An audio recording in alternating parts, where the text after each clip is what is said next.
tout ce que Dieu lui a dit, il les a écrits dans un livre qu'on appelle le livre de promesses divines. Ce que Dieu t'a dit qu'il va faire. Ça, c'est le premier pas. Je ne fais pas la magie ici. J'applique la magie. Right? J'applique la magie de Dieu. C'est ça que j'applique ici. Et ça marche. On dit même si elle tarde. Oui. Ici, nous sommes au plan chrétien, non? Pour le développement des affaires, n'est-ce pas? Que faisons-nous au plan chrétien? Nous marchons pour rentrer à la maison. Right? C'est quoi le club chrétien? Le club chrétien est parti du constat que nous sommes beaucoup qui avons décidé qu'on nous appelle chrétiens. Right? Yes. Mais aujourd'hui, quand on nous regarde, c'est comme si le diable utilise le mot chrétien pour nous approcher davantage.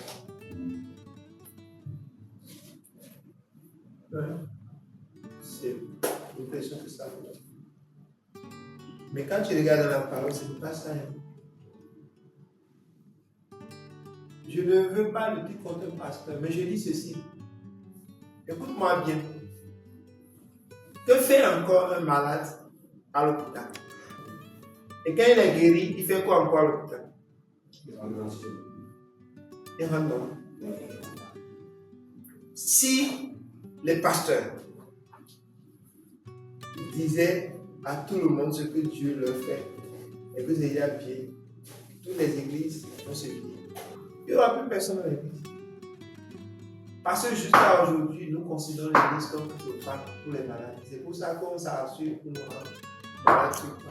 Même quand tu veux devenir riche, on dit que tu as la convoitise et tu laisses tomber. Donc tout est dans la parole que nous écoutons. Je nous ai dit ici, quelqu'un est là. Yes. Il y a deux façons d'utiliser la Bible. Soit tu peux utiliser la Bible pour faire ça, et tu utilises la Bible pour faire l'autre. C'est ce que tu fais avec la Bible qui donne le résultat que tu as. Les chrétiens sont hyper protégés. Je les touche. Qui met encore la bonne nouvelle. Parce qu'ils ont utilisé la Bible pour se protéger. Mais ils ont oublié que dans la Bible, certaines personnes l'utilisent pour s'enrichir aussi. Right? Moi, je ne dis pas qu'il ne faut pas prier, je ne dis pas qu'il ne faut pas aller à l'église. Je dis tout simplement qu'il faut se rappeler pourquoi est-ce que nous avons décidé d'être chrétiens. Quelqu'un là? Yes. Monsieur Taboua, Monsieur Dossou, Monsieur Dossou, pourquoi est-ce qu'on a décidé d'être chrétien? Quand on t'a annoncé là, on t'a dit que si tu deviens chrétien, tu auras une meilleure vie. Donc il y a une promesse qui est liée au fait que nous avons accepté d'être chrétiens. N'oublions pas ça. Mais ce qui se fait, la plupart d'entre nous, dès qu'on est convertis, on est resté là, on ne s'est plus posé la question. On est venu à l'église, on a joué la musique, on a dansé, on était très contents. Et c'est fini, on est devenu danseur, on est devenu prieur. On va à l'église, on porte tout ce qu'on dit de faire, et puis c'est fini. On est resté là. On ne bouge plus. On est dans la vie comme ça. Donc pour nous, l'église est venue dans le décor. Normalement, dès que tu es devenu converti, si on doit travailler sur la raison de pourquoi on est devenu chrétien, on doit nous donner maintenant, ok, tu sais pourquoi tu es là, travaillons là-dessus pour que tu puisses avoir la solution. Parce que ce n'est pas le jour où tu as accepté que tu es converti que ça a changé. Décider d'accepter la solution. Maintenant, tu acceptes la solution. C'est comme tu es malade et on te dit prescris un médicament. Tu achètes le médicament. Ce n'est pas en achetant le médicament que tu es guéri, c'est en l'utilisant. Right? Donc, toi, on t'a dit deviens chrétien. Donc, tu achètes le médicament et tu regardes le médicament te regarde. La maladie va rester là, n'est-ce pas? Donc, le plan chrétien dit nous, on veut utiliser le médicament ensemble. On veut utiliser le médicament pour voir comment ça travaille. Et c'est ça qu'on appelle le moment de retour à la maison. Le moment de retour à la maison, je peux encore nous rappeler ça. Rappelez-vous que Jésus a parlé de l'enfant prodigue. Et qu'est-ce qui s'est passé? Le gars, on lui a annoncé que son grand-père ou son père, il était riche. Et il s'est repenti. Il a dit, ah là, ça ne c'est pas bon. Même les esclaves chez mon père vivent mieux. Donc il a décidé, il a fait, il est rentré. N'est-ce pas? Il est rentré. Il n'est pas resté en esclavage, non? Vous êtes d'accord avec moi? Ce qu'on aurait aimé, c'est qu'on nous dise depuis qu'il est rentré là, comment il vit. C'est le comment il vit qu'il est rentré là. C'est sur ça que nous voulons travailler ensemble. Si on nous a annoncé cette histoire, je peux vous dire, excusez-moi, la conversion, ce n'est pas rentrer à la maison, c'est faux. La conversion, c'est qu'on nous a annoncé qu'on a un père. On a reconnu qu'il est notre père. C'est donc notre responsabilité, dès que nous avons reconnu, de rentrer. D'ailleurs, moi, j'ai toujours demandé à tout le monde, c'est quoi la maison de l'Éternel? On a fait des simulations ici. On s'est dit que dans le monde d'aujourd'hui, si on cherche la maison de l'Éternel, ce n'est pas à l'église. N'est-ce pas? D'ailleurs, même ceux qui ont cru que c'est à l'église là, ils sont partis à l'église, ils ont pris leur date. Le dimanche, le pasteur a besoin de place et de la chasse. Donc, ce n'est pas là-bas, n'est-ce pas? Ce n'est pas après la mort. Pourquoi ce n'est pas après la mort? Ce n'est pas après la mort parce que s'il était après la mort, au moins les pasteurs qui sont déjà sûrs de leur salut, ils viennent, je les tue en moi en même temps. Personne n'est venu. Ce n'est pas après la mort. Bien au contraire, il y a des gens qui ont dit, je resterai dans la maison de l'Éternel jusqu'à la fin de mes jours.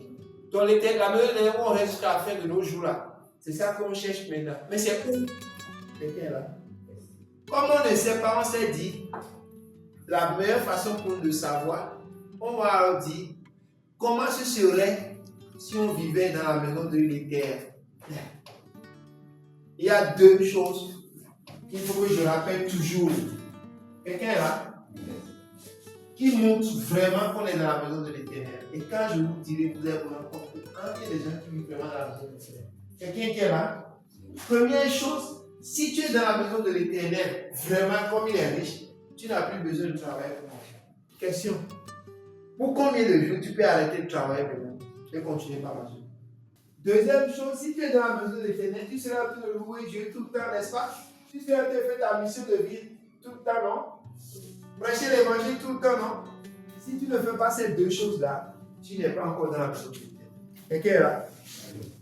Pour moi, alors, ce que nous faisons ici, c'est de faire alors notre parcours pour que chacun d'entre nous entrions dans la maison de l'Éternel le plus rapidement que possible et que nous y restions jusqu'à la fin de notre jour. Quelqu'un, si je vous parle de moi-même, Dieu m'a dit qu'un jour, je vais aligner devant vous plein de gens qui sont rentrés. Et je voudrais que ce soit toi.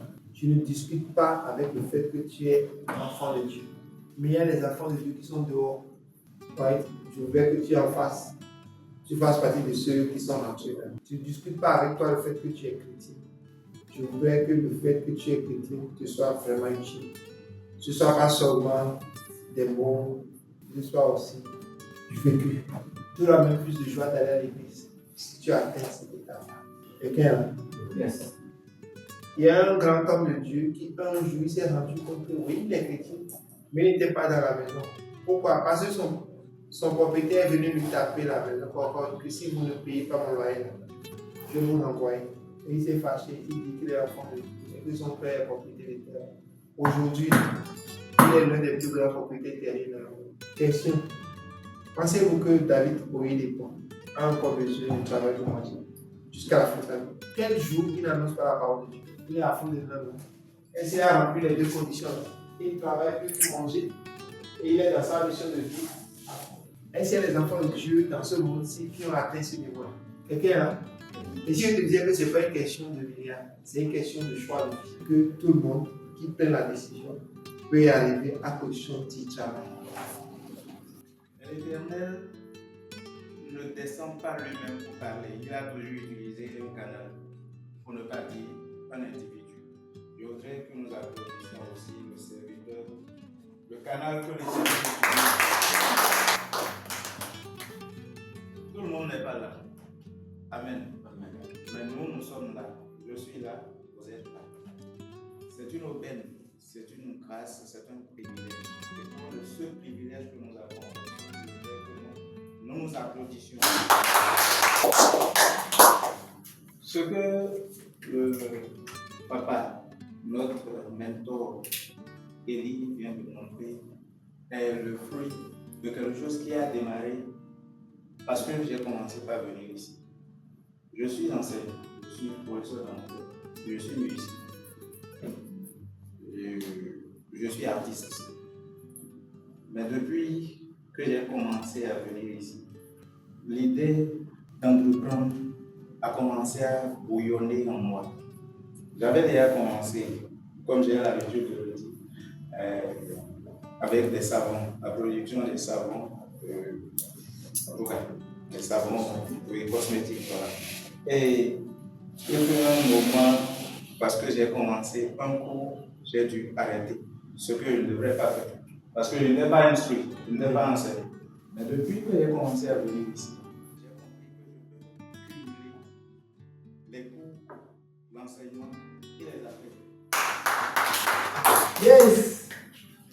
Et donc, après une rencontre avec le mentor, nous avons discuté. J'ai présenté mon RPT. Dans mon RPT, j'avais plusieurs choses à faire, mais le mentor m'a dit commence par quelque chose de petit. Et nous allons suivre ton évolution. J'ai dit qu'est-ce que je peux commencer de petit. J'étais arrivé ici un jour, nous avons discuté. Je rentrais avec notre maman, la femme de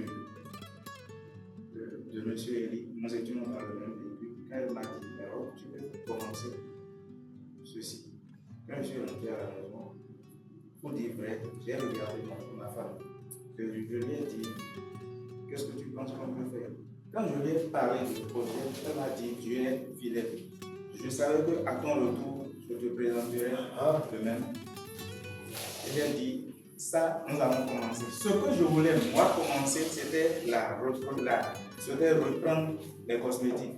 J'ai dit, comme tu l'as dit, nous allons commencer. Et ici, j'étais venu, il y a deux choses là. Et le mentor nous demandait de promettre ce que nous allons faire. C'était un jeudi. Avant le 30 septembre. Avant le 30 septembre. Et j'ai dit qu'avant le 15 de ce mois, j'allais commencer les épices. Mais j'ai commencé le 1er septembre. Et donc les épices, l'entreprise c'est Wadoubé.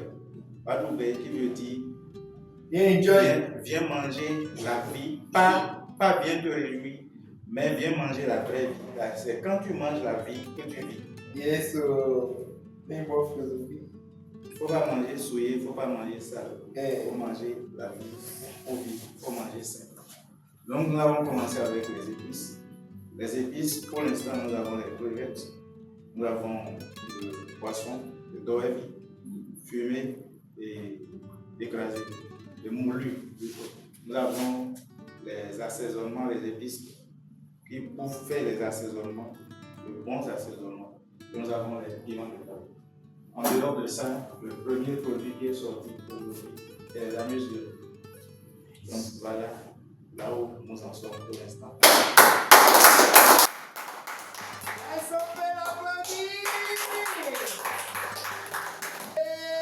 Amen. Pour que tu puisses comprendre, tu as besoin de faire d'efforts pour semer. Si tu as encore un peu de temps, tu peux encore émauder, sacrer, arroser. Mais tu n'as pas besoin de faire d'efforts avant que ça le pousse. Ça, c'est la part de Dieu. Right? C'est la part de Dieu. Tu as besoin de prier pour ça? Non. Dieu te l'a déjà donné. Fais prier pour ce qu'il ne t'a pas encore donné. Mais ça là, le fait que ça va prospérer là, c'est déjà inscrit. On prend ça là et évoluer avec. Tout simplement. Quelqu'un là, est-ce qu'on peut se lever là? Je ne voulais pas laisser partir un grand homme comme ça qui nous partage avec nous son évolution. Et ça ne fait que commencer. Vous allez voir dans ce pays, les gens vont venir ici à l'échec de milliards. Amen. On ne fait que ça ici. Quelqu'un est là? Est-ce que tu peux dire merci Seigneur? Merci pour ton soutien. Merci pour ton nom. Merci pour ton amour. Merci pour la vie que tu m'as donnée. Merci pour la vie que tu m'as donnée. Merci pour ta bonté. Merci pour ta bonté. Merci pour la santé. Merci pour la santé. Merci pour la vie de ma femme. Merci pour la vie de ma femme. Merci pour la vie de mes enfants. Merci pour la vie de mes enfants. Merci pour la vie de mes employés. Merci pour la vie de mes employés. Merci pour la vie de tous ceux qui m'entourent. Merci pour la vie de tous ceux qui m'entourent. Merci parce que tu es là. Merci parce que tu es là. Merci parce que tu bénis ton peuple. Merci parce que tu bénis ton peuple. Merci car tu es un bon partenaire. Merci car tu es un bon partenaire. Merci car tu es mon partenaire. Merci car tu es mon partenaire. Merci car tu me fais évoluer. Merci car tu me fais évoluer. Merci car tu es là. Merci car tu es là. Au nom de Jésus, nous l'avons prié. Amen. Retenez bien.